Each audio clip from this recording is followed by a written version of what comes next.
ఇల్లు కుటుంబం అంటూ నిత్యం శ్రమించే మహిళల ఎముకలకు ఆస్టియోపోరోసిస్ జబ్బు ఒక శాపంగా మారుతుంది.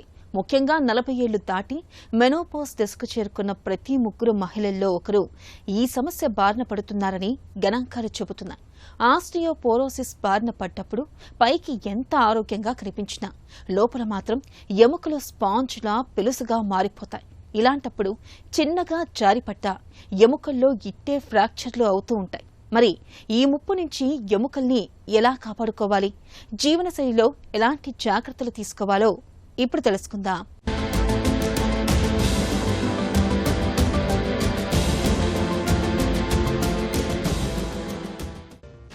ఇంటికి దీపం ఇల్లాలే, ఆ ఇల్లాలే ఆరోగ్యమే ఆ ఇంటికి వెలుగు. కానీ ఆ దీపాన్నే నిశ్శబ్దంగా ఆర్పేసే ఒక అదృశ్య శత్రువు మన మహిళల ఎముకల కోటను లోపలే తినేస్తున్నాడు. ఆ శత్రువు పేరే ఆస్టియోపోరోసిస్.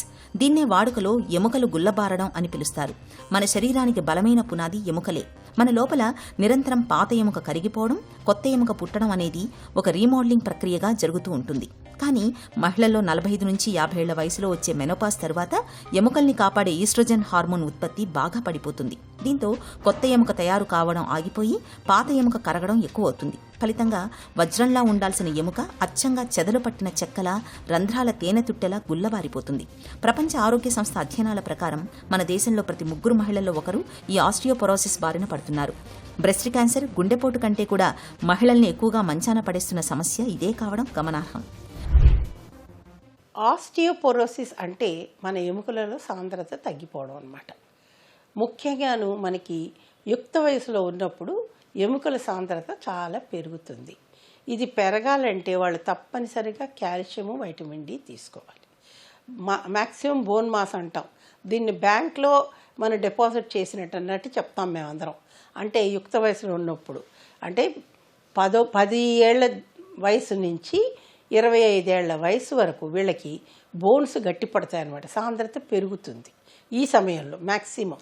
దాని తర్వాత క్రమక్రమంగా తగ్గుతూ వస్తుంది.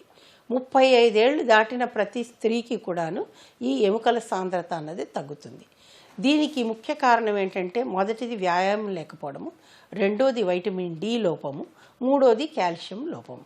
మనం చాలామందిని చూస్తామండి. కాల్షియం అన్నది సహజంగా కూడా మనం తినే భోజనాల్లో ఉందండి. ఆకుకూరలు చాలా కాల్షియం ఉంటుంది. అలాగే బోన్స్ తినేవాళ్ళు, అంటే బోన్ సూపులు అలా తాగేవాళ్ళు, వాళ్ళకు కూడా కాల్షియం బాగానే ఉంటుంది.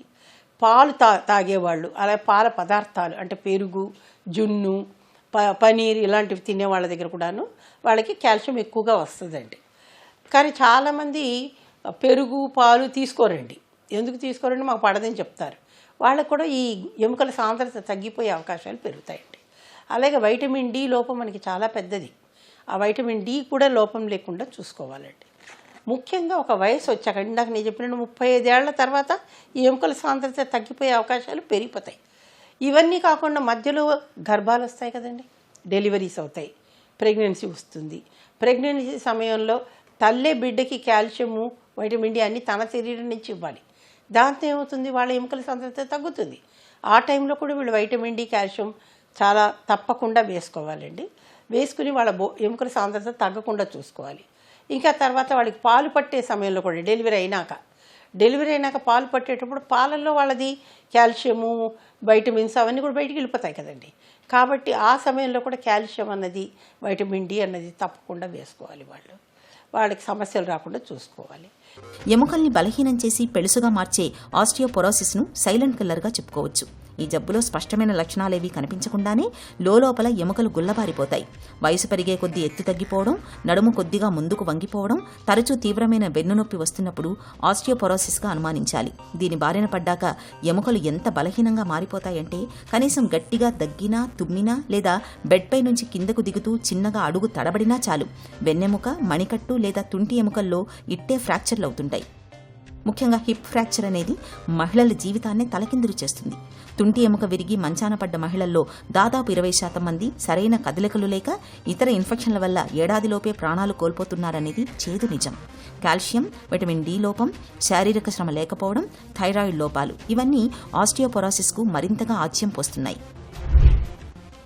మనకి ఎముకల సాంద్రత తగ్గకూడదు అంటే కనుక మన కండరాల సామర్థ్యత క్షీణించకూడదు.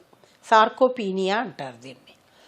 ఎందుకంటే ఎప్పుడైతే మన మసిల్స్ వీక్ అవుతాయో అప్పుడు మన బ్యాలెన్స్ తప్పుతుందండి.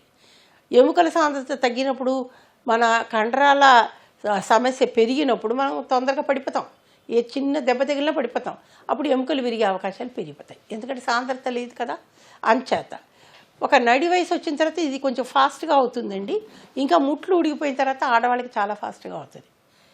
ఒక 65-70 ఏళ్ళు వచ్చే వరకు మనకి ఏం చేయకపోయినా కూడా మన ఎముకల సాంద్రత తగ్గుతుందండి. ఎంత మనము ఎక్సర్సైజ్ చేసినా ఏం చేసినా కూడా ఎముకల సాంద్రత అన్నది మనకి తగ్గిపోతూ వస్తుందండి. కాబట్టి ముఖ్యంగా వ్యాయామం అన్నది చాలా ముఖ్యము. కాల్షియము, తర్వాత వైటమిన్ డి తీసుకోవడం కూడా చాలా ముఖ్యము. అలాగే మన కండరాలు క్షీణించకుండా ఉంచుకోవడం కూడా చాలా ముఖ్యము. వీటన్నిటికీ కూడా సమతుల ఆహారం కావాలి. పాలు, పాల పదార్థాలు లేక కాల్షియం సప్లిమెంట్సే వేసుకోవాలి. మనము వైటమిన్ డి వేసుకోవాలి. ముఖ్యంగా మన కండరాలు క్షీణించకుండాను వ్యాయామం చేయాల్సింది కూడా చాలా ముఖ్యమండి. ఊరికే కూర్చుని ఉండకూడదు. కూర్చునే ఉంటే మనకి కూడాను మన ఎముకల సాంద్రత తగ్గిపోతుంది. ఇంతే కాకుండా దీర్ఘకాల వ్యాధులు ఉంటాయి, కొంతమంది బెడ్ రిడన్ పేషెంట్స్ అంటాం, అంటే వాళ్ళు పడకలోనే ఉంటారు. వాళ్ళకి కూడా ఈ ఎముకల సాంద్రత అన్నది చాలా తొందరగా తగ్గిపోతుందండి. వాళ్ళకి కూడా కనీసం అటు ఇటు తిప్పడము, వీల్ చైర్లో కూర్చోబెట్టి కొంచెమైనా ఎక్సర్సైజ్ చేయించడం. ఇప్పుడు అందుకే ఫిజియోథెరపిస్ట్ కూడా చాలా ముఖ్యమండి దీనికి, ఇలాంటి పేషెంట్లకి ఎముకల సాంద్రత తగ్గకుండా ఉండడానికి. కాబట్టి ఇవన్నీ కూడా మన ఎముకల సాంద్రత తగ్గకుండా ఉండడానికి ముఖ్యము. నడుము నొప్పి లేదా మోకాళ్ల నొప్పి రాగానే మన వాళ్ళు వయసుతో పాటు నొప్పులు సహజమేలే అనుకుంటూ పెయిన్ కిల్లర్స్ మీద ఆధారపడుతుంటారు. అయితే ఈ పెయిన్ కిల్లర్స్ అనేవి తాత్కాలికంగా నొప్పిని తగ్గిస్తాయేమో కానీ లోపల గుల్లబారుతున్న ఎముకకు ఏమాత్రం బలాన్ని ఇవ్వలేవు. ఇక ఎముకల బలాన్ని తెలుసుకునేందుకు రక్త పరీక్షలతో పాటు బోన్ డెన్సిటీ స్కాన్ కూడా చేయాల్సి ఉంటుంది.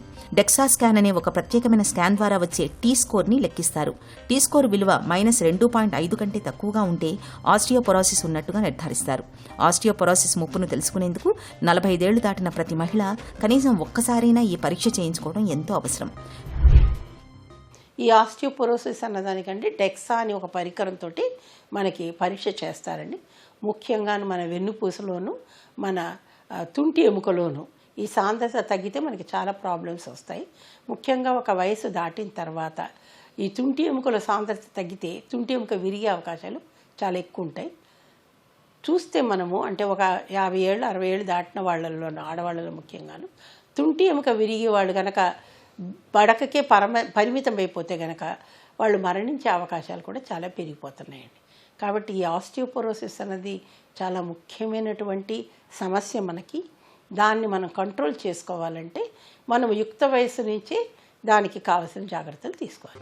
పెళుసుబారిన ఎముకల్ని తిరిగి బలంగా మార్చడానికి ఆధునిక వైద్యంలో ఇవాళ బిస్ఫాస్ఫోనేట్స్ తరహా మందులు, హార్మోన్ రీప్లేస్మెంట్ థెరపీలు, అలాగే ఎముకను తిరిగి బలపరిచే ఇంజెక్షన్లు అందుబాటులో ఉన్నాయి. ఇక ఎముకలు బలహీనం కాకుండా ఉండేందుకు జీవనశైలిలో ముందు నుంచి తగిన జాగ్రత్తలు తీసుకోవాలి.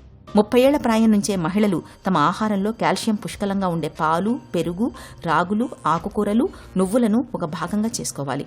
ఉదయం లేత ఎండలో రోజు కనీసం 20 నిమిషాలు నిలబడితే శరీరానికి అవసరమైన విటమిన్ డి లభిస్తుంది. వీటితో పాటు నిత్యం కాసేపు నడక, చిన్నపాటి బరువులు ఎత్తే వెయిట్ బేరింగ్ వ్యాయామాల్ని క్రమం తప్పకుండా చేయాలి. ఈ జాగ్రత్తలు ఎముకల్ని బలంగా మంచి ఆరోగ్యంతో ఉంచుతాయి.